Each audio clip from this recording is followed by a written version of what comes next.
Hello and welcome to another edition of The Conversation. My name's Graham, based in Manchester. And I'm Malika in Norwich. Oh, Malika, wow. Well, we've had a bit of a break, haven't we? But I see we're wearing the same clothes as the last episode.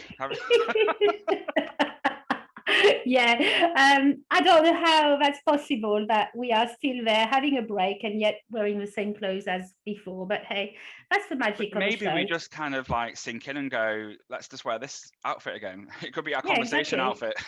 Exactly. We haven't got any other outfits, so there you go. That's Yeah, it. Let's put that yeah, in. absolutely. That'll do. Fit that Brilliant. in. So obviously we talked quite a lot a few weeks ago about coronavirus and how that's impacted. But today we're going to talk about a different pandemic, aren't we? Yeah, we are indeed. That's one that's been very, very, very close to my heart as a child of the 80s. And it's one that I was taking an active part in way back then. And it's talk about the AIDS pandemic and HIV. Hmm. And I'm really quite honored that we get to talk about this because in the recent weeks, there's been a show that's created a lot of conversations about it, Yeah. hasn't it, Graham? Yeah, I mean, it's a sin. Obviously, I cried pretty much all the way through watching its episode because obviously I was only born in the 80s, so I didn't really live it, if that makes sense. But obviously, it brings back memories that I've kind of learned over the years, really, about how horrible it was, really, how LGBT people, well, it was LG people, really, or mainly gay men that were treated back in the 80s in terms of the fact that it was their disease, they're the ones that were dying from it, etc. But actually, as we know, it wasn't just gay men that were dying No. from this awful infection. And I think it's a sin just scratched the surface, really, of what it was like, wasn't it?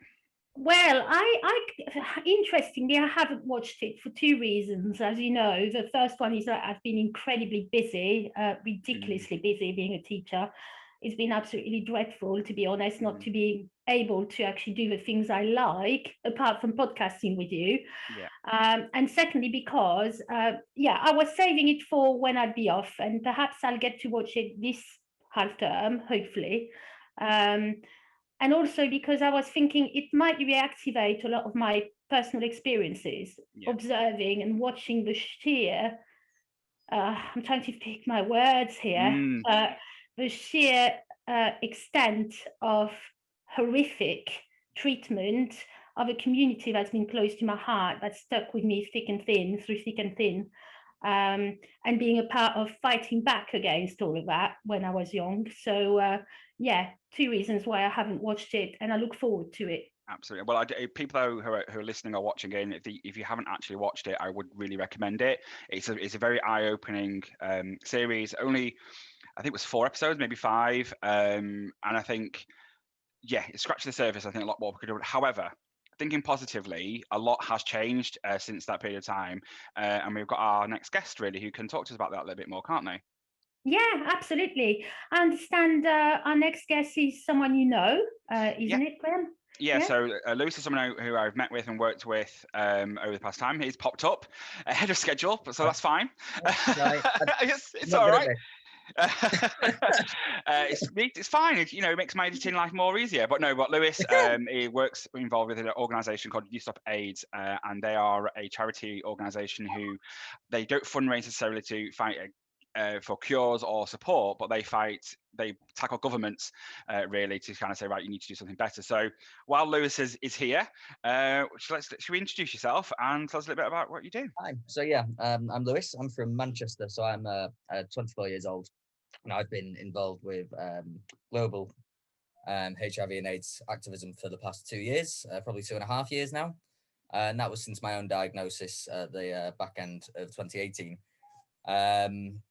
Essentially, I got to a point where, things were very sort of doom and gloom for myself. It felt like the end of the world, even though it wasn't. And eventually, I came through that and wanted to do something a bit more impactful, use my voice as a young person living with HIV in the modern era where, things in the UK for us are a little bit more on the lighter side than it used to be. So, Mm. yeah, that's my story, I guess.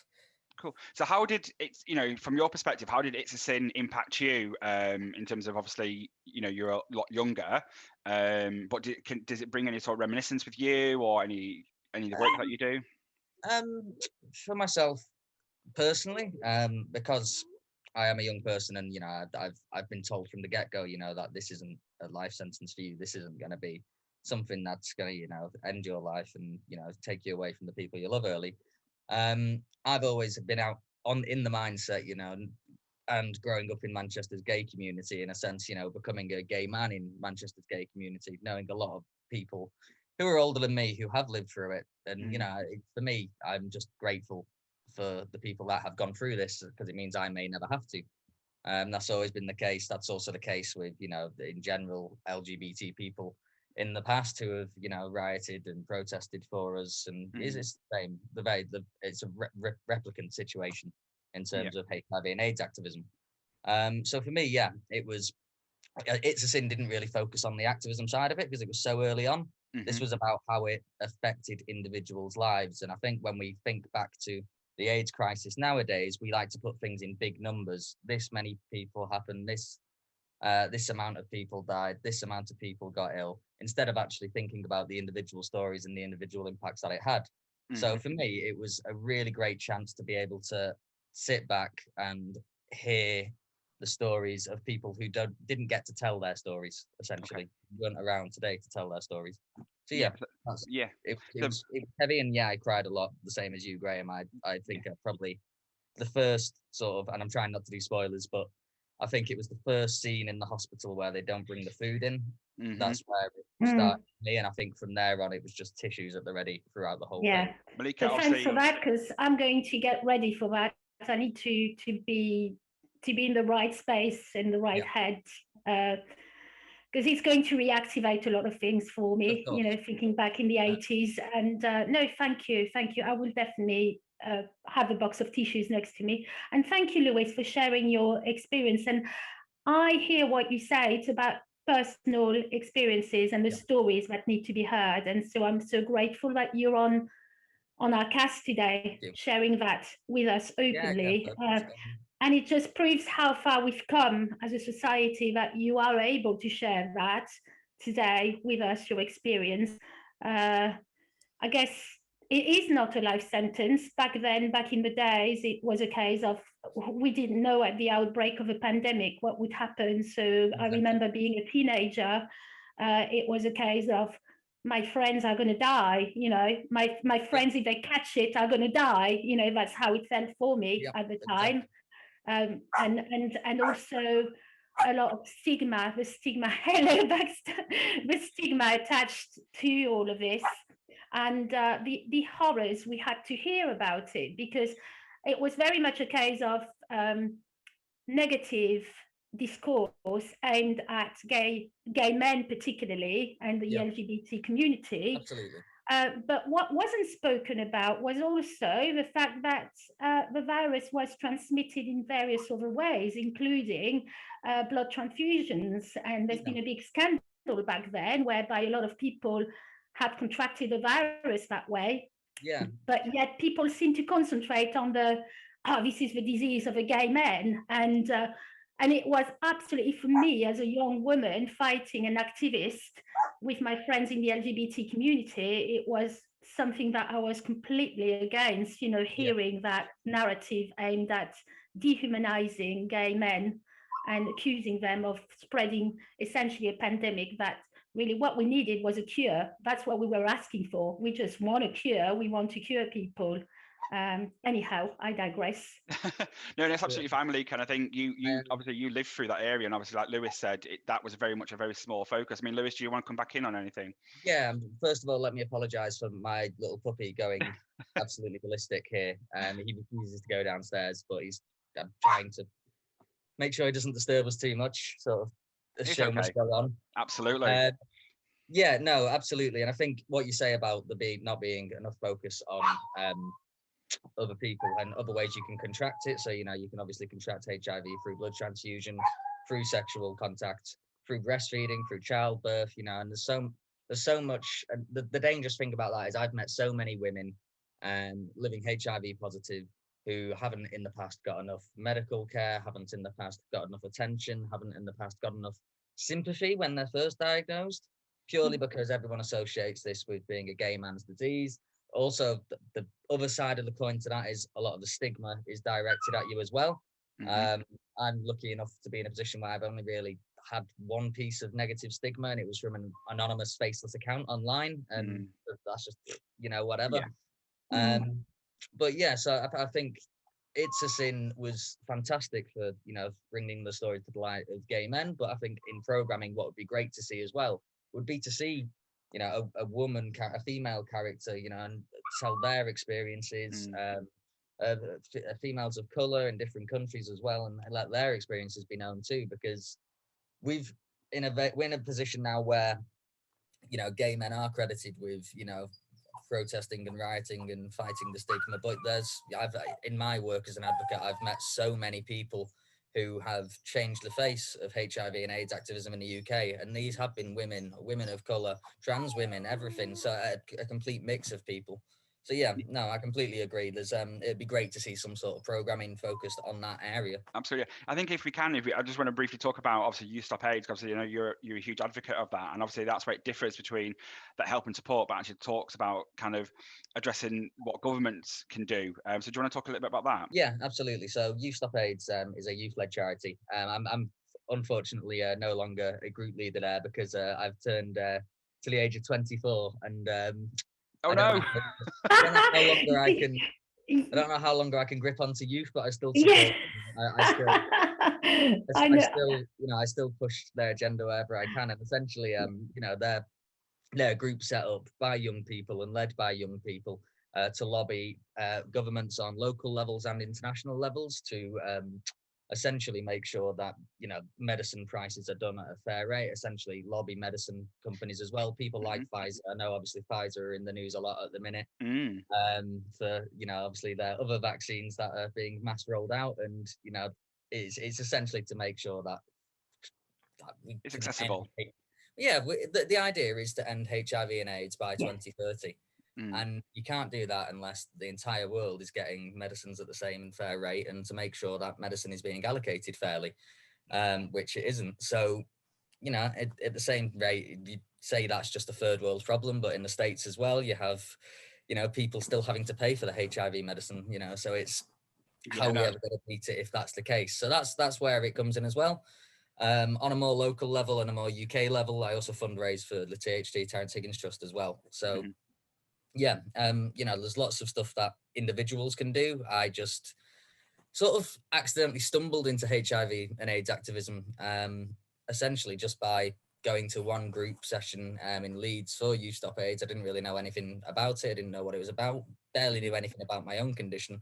But it really helped me learn a lot about myself, but also, gain that empathy for others. The world stopped becoming about me and my diagnosis when I learned that, this was still a death sentence for so many people overseas. Yeah, I think you touched on THT there, and that's really important, because obviously from It's a Sin, it boosted the amount of people getting HIV tests, and it wasn't just about gay men getting an HIV test. It was actually loads of people, and that's what we really need. And we're going to put links at the end of this conversation for people to go and get a test. I mean, I'm not sexually active, but I still go out and do a test, because I just think it's really important, because it can lie dormant for so long, and then suddenly it just springs up. Something can trigger it, and next minute it's there. So it's really interesting how that comes across. I mean, Malika, what was it like in terms of in the 80s, people going across? Well, as I said a little before, when I hear you, Lewis, talk, I just want to go like that at you, really. It's like I'm 20 plus years later down the line, or 30 years later down the line, and what you said, and what you do is kind of like everything I was hoping would happen when I was young, and I can see this happening. You're active, and the global dimension must not be underestimated, as you say. And what you do is so. I just want to send you this, a big one. What it was like for me, I can't really add any more to what Lewis said, because what Lewis said essentially needs to be listened to. This is exactly the arguments. These are the arguments that I had back then in the 80s, when I was a young activist, and I was essentially saying the same things as you did, except that we were also fighting all that stigma attached to the pandemic.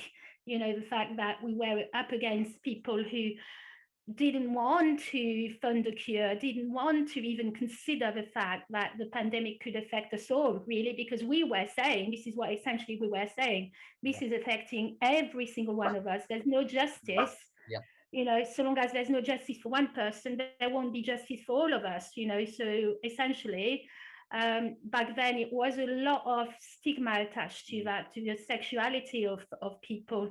But as you quite rightly described, the other ways in which the virus can be transmitted, and this is something that I'm personally very emotional about, because it's affected me on a personal basis in various ways.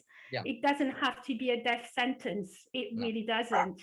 And people can live normal lives, and women contracting the virus can go on to have children, and so on, I believe, or men having decided to have a family, and the children can be healthy. And so can have undetectable families, and undetectable exactly. And this is the thing that needs to be actually said more and more and more. We can't just assume that this is over. It's not over. We're not in a world free of AIDS. You know, we're all talking about coronavirus at the moment, but let's not forget that this is still out there, and we still need to do something about it. I think it's quite interesting how you bring that in there, because I think you've mentioned it a couple of times, you know, in conversations, that you got U equals U. So Lewis, do you want to explain briefly what that means? Yeah, so U equals U is undetectable equals untransmittable. That means that per unit of blood, once the levels of HIV, sorry, I'm being tormented. Once the levels of HIV in your blood reach low enough per unit of blood, that means that you cannot transmit the disease on through sexual contact to any partner. That was proved over a test of 1,000 gay men over the course of a few years. Essentially, you know, their reported levels of anybody contracting HIV off their partner within that time was absolute zero. That's really, really good. And I think that, you know, you've talked about how, you know, in Malika, in terms of like families can go and have babies and children, etc., and things like that. And that talked about U equals U thing, and it's ended that stigma around it. And Lewis, you've said as well about that it's not a death sentence anymore, because there is medications and the support there. And obviously, you know, there is things where, you know, you are in a very happy relationship, and there's no stigma around that, you know. And I see lots of other people in really happy relationships, because you know, the stigma is created by ourselves, and if we need to stop the stigma to enable people to continue carrying on. And that's what all these conversations we've been having about is about society taking action themselves rather than everyone else having to spoon feed, etc. Exactly. Yeah. For me, you know, it was U equals U was one of the hardest things to grasp initially, because I just couldn't. This is how uneducated I was when I was first diagnosed. I just had no grasp of what somebody living with HIV was going through, and yet, you know, I could have known about 20 or 30 people at the time that were living with HIV. It's just, you know, whether they disclosed it or not was their business. But for some reason, you know, I just never bothered to get educated until my diagnosis. And, you know, that's a big regret of mine, because I could have been in a position much sooner, and I should have been in a position much sooner, where I was doing this advocacy work before I was even diagnosed, so supposedly.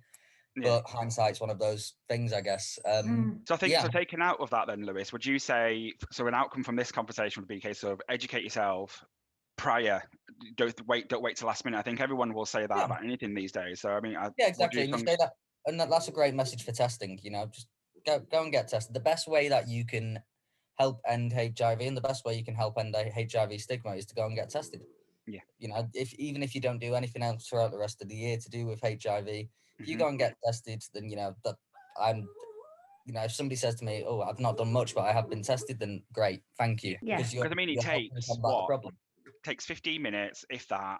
All done and dusted. It's free. It can be sent to you through the post, and you know, you can get. I think there's some way you can get your results there and then, in terms of is it the prick in your finger, and some of them I think you have to send off for further analysis, isn't it? Yeah. So if you send it off for a test, it takes a few days. You know, and it's done. You know, if you obviously feel there's an emergency and you have symptoms, then go straight to a testing centre and go get yourself a test there. But, you know, if it's just a general testing, just go and get tested. It'll be the best thing you can do to help.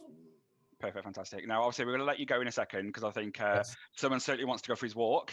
I feel sorry for you having to edit all of this out. I probably won't be in the video. No, absolutely not. We're going to say Lewis Wilkinson featuring Baxter, I think. Yeah. Featuring loud, annoying Distracto dog.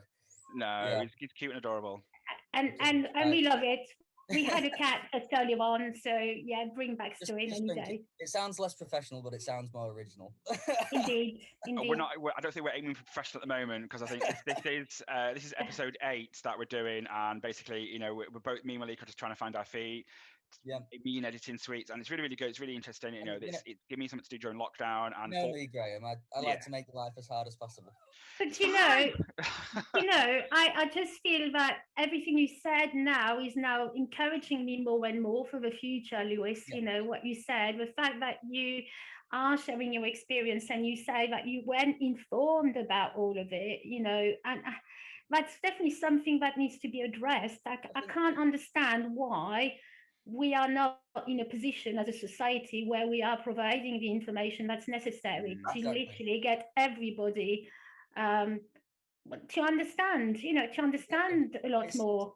It's okay not knowing about something if you're willing to learn about it. And that's the one lesson that everyone should take away from the AIDS crisis. It's okay to not know about something, but knowing about something in the future and being open to education can lead to the solution. Yeah. Exactly. And I think what we might do, we might leave it on that note because that ends on a really positive level. So I'll just say thanks again, Lewis, for giving me time, and hopefully we'll see you very soon. Hopefully so. All right. Thank you so much. Thank you, Lewis. See you in a bit, guys. Cheers. Bye. That was really good, wasn't it? So it was a very brief conversation, but I think we've taken quite a lot out of that, don't you think, Malika? Yeah, I mean, an awful lot. Hearing Lewis share their experiences like this was absolutely, for me, what this show is all about, what this podcast is all about, bringing these voices, the voices that matter. I can't begin to say how moved I am by just listening to Lewis and by everything Lewis had to say on the topic of AIDS. You know, I'm talking about it 30 years down. You know, 30 years ago. What? You know, this is a young person with so much to say that we need to listen to, and it's just amazing to have that experience.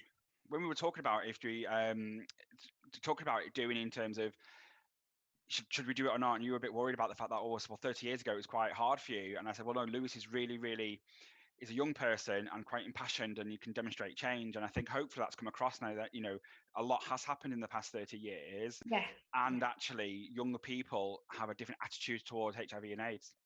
Yes, they do. They certainly do, and I guess they are far more now able to access this information that perhaps we struggled to access back then. Back in the 80s, the only people you had information from, obviously, you were getting it through the newspapers or the magazines and the TV outlets. But you weren't able to communicate as much as you are now with social media. That's one benefit of it. I'm always, you know how passionate I am about the pros and cons of social media. Yeah. I wish when I was a young activist, I had this ability to connect with the people that were part of my activism and activist groups, because I guess this is what they've got access to now, and they can be far more active in various different ways. And as you say, the information can be shared quite quickly. Absolutely, and I completely agree with you. And it's one of those where, you know, things will change, develop, and, you know, Lewis said it there. The target is to be rid of HIV and AIDS by 2030. That's only 9 years away. And I think, you know, I do think it's achievable because medicine is changing, treatment is changing, diagnosis is changing. So I think, you know, we should all take away what Lewis said. If you just do one thing in 2021 is to get a HIV test, that's more than enough. And we can take it from there, can't we? Yeah, exactly. And that would be a one thing that we can all do in a meaningful way, in a little way. And I guess the other message I want to take away from that is that Lewis has got a very global vision of it, which is quite refreshing. Yeah. You know, I'm really encouraged by that. I'm very thoroughly encouraged after this conversation. Yeah, and that's what I thought. You know, I knew you were really nervous, but I thought, you know what, Lewis is the ideal person to talk about it. AIDS, the young persons, the differences. Obviously, you know, he being HIV positive himself, and he's able to give his own story. Plus the fact that, as you say, he looks at it from a global perspective. The fact we have to do this together as one, and I think we've touched on this very briefly throughout our other episodes, where we're all in this together. We can't achieve nothing on our own. Yeah, 100%. Connect the dots. I'm always saying that. Connect the Absolutely. dots. We're all connected. Absolutely. So Well, I think we've come to once again, we've come to another episode of the conversation, haven't we? we have, and one amazing one at that. Again, really grateful to Lewis and Baxter for coming on, and obviously Baxter's been quite entertaining in the background, but Lewis certainly had such a powerful message. Yeah. So thank you for once again listening to us and for watching us. It's been a great one discussing HIV and AIDS, and I hope that's not the end of that discussion. I hope to see an end to it in my lifetime. I really do. Absolutely. So for this episode of the conversation, my name is Graham. And I'm Malika. And we look forward to speaking to you next time. Thank you. Bye.